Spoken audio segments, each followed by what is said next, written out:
please welcome the first artist to play the new reopened Montmartre, Jeff Tane Watts.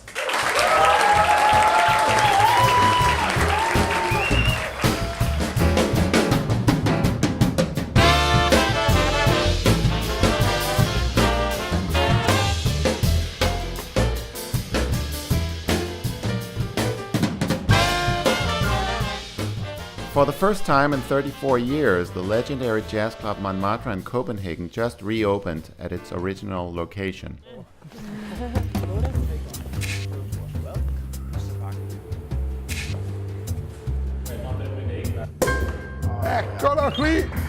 It sparked a huge, unprecedented sensation when the news of the reopening was announced. Montmartre genopstår. På den oprindelige adresse i København. The old Montmartre was really a good set-off for all us jazz lovers and young people that wanted to play jazz. It's very hard to explain what was happening here because it was a bar, it was the girls, it was the kitchen, it was the upstairs room, it was the stage, it was a holistic thing.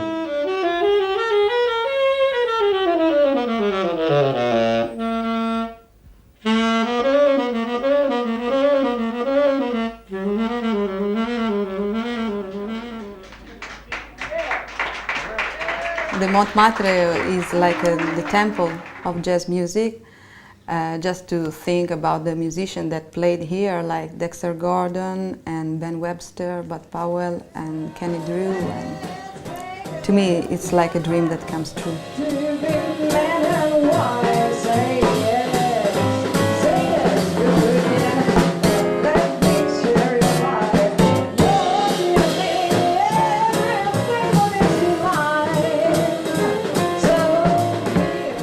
The club today looks different from what it looked like in the 60s.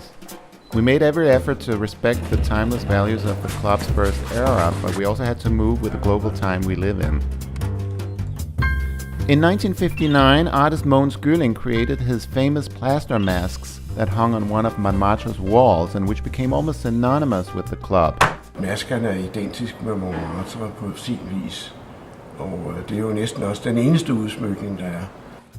Today, 51 years later, Mogens Gylling is recreating these same masks. Jeg har ikke kopieret de gamle masker.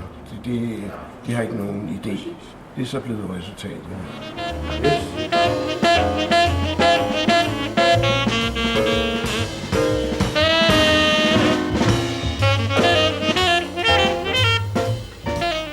And how about a nice hand for the boys in the band?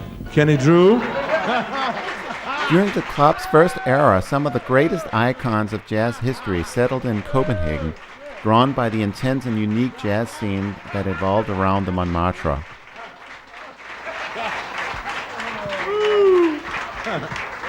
Og bassisten Niels Henning Ørsted. Quite quickly, Copenhagen became known as the jazz center of Europe, and the many jazz stars that lived here from time to time, such as Stan Getz, Dexter Gordon, Ben Webster, Kenny Drew, became the masters that taught the local Danish musicians the art of jazz. Så vi siger tak for denne gang. Good night.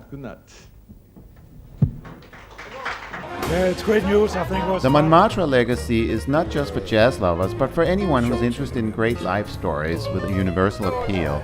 Love, racism, sex, drugs, just to name a few. Whoa! Really? Jazzhus Montmartre, a journey full of stories just waiting to be uncovered.